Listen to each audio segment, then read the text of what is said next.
మాట వినడం అంత గొప్పది.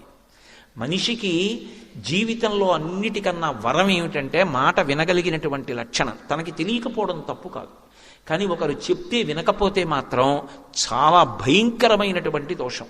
అందుకే మారీచుడు అరణ్యకాండలో రావణాసురుడితో మాట్లాడుతూ ఒక మాట అంటాడు, ఒరేయ్ నాయనా, ప్రియంగా మాట్లాడేవాళ్ళు లోకంలో ఎక్కడికి వెళ్ళినా దొరుకుతారు, కానీ పైకి ప్రియంగా లేకపోయినా మన అభ్యున్నతి కొరకు కఠినంగానైనా మాట్లాడేవాడు కోట్ల మందిలో ఎవడో ఒక్కడే ఉంటాడు.